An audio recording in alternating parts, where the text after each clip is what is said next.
everyone, welcome back to our third tour video of this season. Really excited to show you guys how well everything's growing this year, and we're going to get started here on the garlic. So our garlic here is a hardneck variety. I've cut back all my scapes now because they've all been done. They all were showing me that nice curl that they need to show to be able to cut back. And they are almost ready for harvest. So what we're watching for is these bottom couple leaves will go fully brown. So a few of them are really starting to brown out.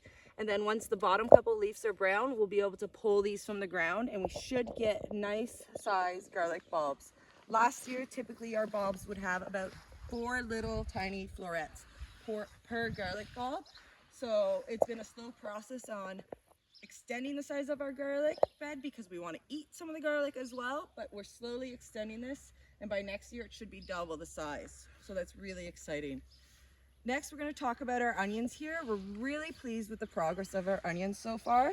They're really growing really well, and as you can see, some of them are getting quite wide towards the base here and starting to show really nice onion bulbs developing. So that is really exciting. All these onions we started from seed back in February. So onions are an extremely long process, but we find starting them from seeds works really well for us, and we get almost 100% germination rate with our seeds. So it's what works best for us, and it may not work for everyone, but this is the way we like to grow our onions. Super pleased with how well they've been growing though, and we're gonna have some really nice onions this year from what I can see. We've taken a look just there at some of our red onions. You can see that little bit of red developing towards the bottom, and there should be nice little bulbs developing just under the soil there. Now last year, our onions we had planted so that all our bulbs were right on top of the surface, which is the way I recommend planting them. This year we had a bunch of heavy rain after these guys were planted, so they have been settled in a little bit deeper into the soil than they were last year. We're hoping that that doesn't cause a huge detriment to the size of their bulbs when they're done, but we're kind of just letting nature take its course here because they're doing so well, and we don't really want to mess with them too much now that they're in there and settled. Next, we've got a little bit of leeks. It's starting to look a lot like a grass, but that's okay. As you can see, some of them are getting quite thick down in there. And if you don't know what a leek is, it's in the onion family or the allium family. And they're a much sweeter tasting kind of onion. And they're really good in soups and other dishes like that. So really excited for the leeks. Unfortunately, their shelf life isn't quite as long as an onion.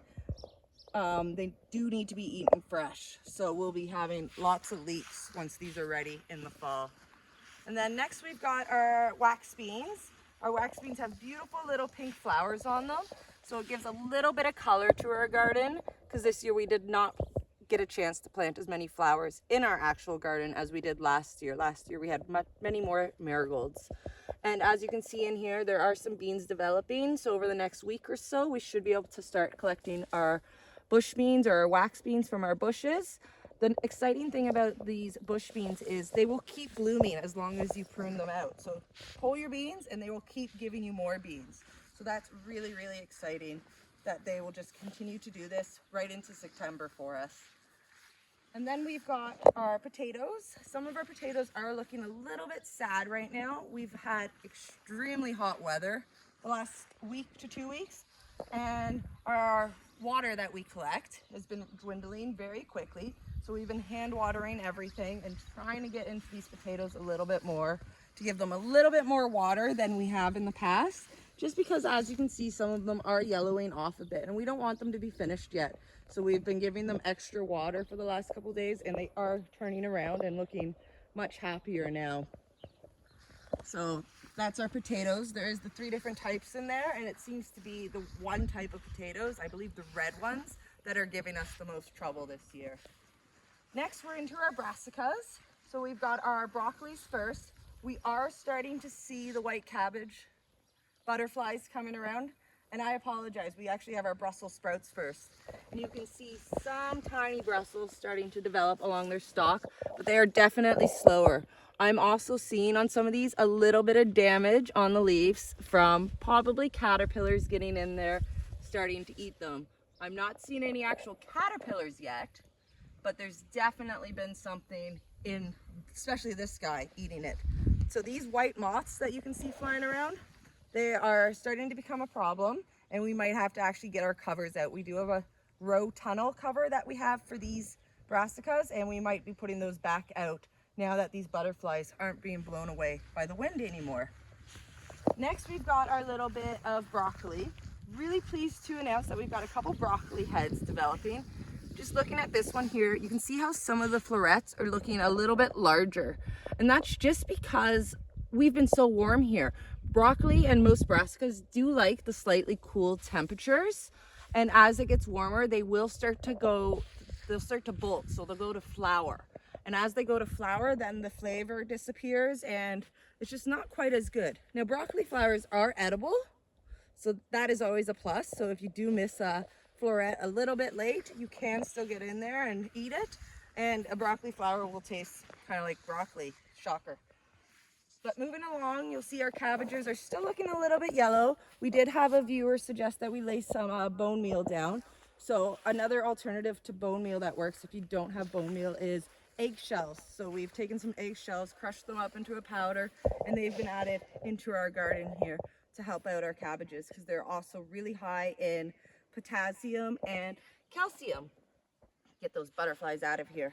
I'm going to send my kids out chasing them later. But this cabbage here, looking fantastic. I'm not seeing any caterpillars down in there, so that's really, really good. We just want him to keep growing the way he's growing. But we're really going to have to watch out for the caterpillars that those butterflies create over the next couple weeks because those butterflies have been out, or moths, sorry, in much more force. Moving along, we've got a couple herbs in here. We've got our dill. It's quite tall. It's almost as tall as I am. So this is a gigantic dill type, and I will be cutting this back down basically to the ground over this week so that it can have another chance to grow back up and still be able to harvest nice, fresh, young dill. And then we got a bunch of basil in there, and I believe one savory has come up. So that's always nice that we've got one different herb in there, plus all that basil. And then we've got our asparagus patch. It's just going crazy the way it does at this time of the year. It's best to leave it tall like this though and wait till the fall or even the spring to prune it back, because this creates a nice protection for it for the rest of the year and into the end of the year. And then on this corner, this is one of my favorite parts of the garden this year. We've got our green climbing beans. They're in beautiful bloom right now, nice white flowers. They've really been wrapping around everything. And there are some small green beans starting to develop in here. So I'm really pleased with how this looks with our decoration here and all our beans wrapping around it. It's looking really, really nice. We're just gonna walk on by this end of the potatoes. Everything's looking really happy in here. And then along our pea fence, we've begun harvesting our peas over the last week. We've gotten quite a few already, and as I'm sure you can see from the video, there's so many more for us to harvest. So as I've mentioned in other videos, the exciting thing about peas is you prune them, they will keep growing. So we're just gonna keep pruning and keep harvesting peas, probably into the end of August now. A lot of these peas will end up in our freezers. We'll end up having to blanch them and then freeze them, and then we'll have nice fresh garden peas for the whole winter, or a good portion of the winter. So that's really nice and exciting. And then we've got along our fence here, we've got some more tomatoes. They're starting to flop down a bit, but we do have tomatoes developing. Now I believe these ones are aroma, so they should be a nice larger tomato, and they'll be good for sauces. So we're hoping to be able to can some sauces this year with the tomatoes we get from here, because last year most of our large tomatoes ended up having bottom rot to them. So we didn't get as many large tomatoes as we would have liked, but this year we're really focusing on trying to prevent that and getting a good tomato harvest so that we can get some sauces from those. And then we've got a couple little ones here in a cage. They were just some stragglers that were left over. And unfortunately, I think the pumpkin may win the battle for the space. They might not make it much longer. The pumpkin is getting so large, and it's super exciting to show you that we have all sorts of tiny pumpkins starting to develop in there. So we're hoping to get a couple nice sized pumpkins from here for Halloween so that we can carve our own pumpkins this year instead of having to go buy our pumpkins. So that's really exciting. one thing to watch out with pumpkin plants is the leaves are quite prickly. So just be aware of that if you decide to grow pumpkins and you're trying to stick your hands in there. They are quite prickly. Our zucchini is finally starting to look a little bit more like a zucchini. Maybe in a week or two we'll start to get some blooms on there and actually get some zucchini.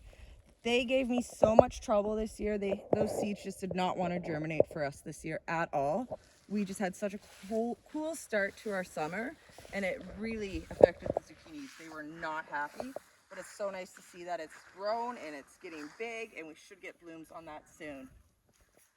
And then we've just got our strawberry patch and our rhubarbs, as mentioned in the strawberry video that we shared over the last couple days. These are an everbearing strawberry, and then you've got a more native natural strawberry to the area. So these everbearing ones, you'll notice that they're still in flower, and they will give us flowers all year, unlike our native strawberries in there. And behind those strawberries, we've got some more spicy peppers back in there, just a combination of everything we have left. Really don't like killing off pepper plants or tomato plants, things like that. So we try and plant everything in the garden that we can, but they're doing great, and hopefully we'll be able to get some peppers from those soon as well. And then just beside those peppers, we've got our two more round kind of trellises, and those are for our cucumbers. Really pleased with how large our cucumber plants this year look. We really struggled with cucumbers last year and didn't really get any. So the fact that they're looking the way they are now and they should start to get some blooms tells me that we're probably going to get to make some pickles this year. So that's really exciting, and I'm looking forward to that as well. And then just here into our raised beds, our beets are doing great. If you missed the video of us harvesting some beets, go back to our channel and see if you can find that one, because we've got the 4 different types in here. When we did harvest some, we got a deep red one from this bed here, and then we pulled a golden one from over in this bed.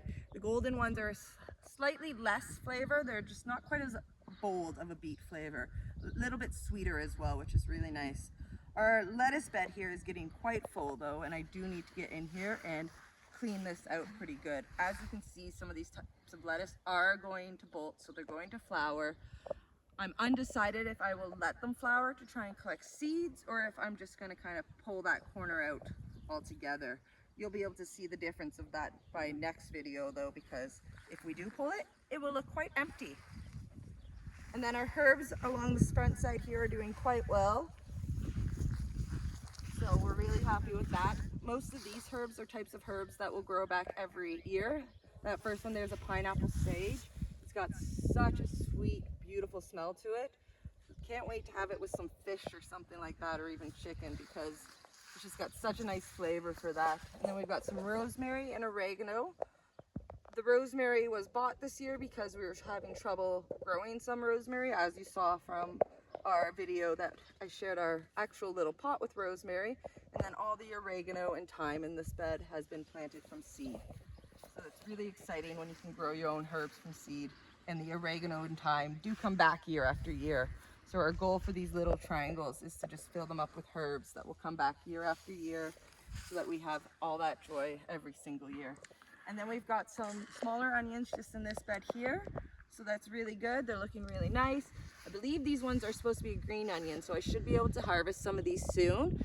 And what I'm going to do to harvest those is probably just cut them down at the base and allow them to send up new growth, because that's the nice thing about a green onion that you can do. Then we've got a couple marigolds there, so they're doing really good as well. And then in our little tiny garden that's off to the side, we've got our onions that we're waiting to go to seed. They're starting to look beautiful. The blooms are starting to open up.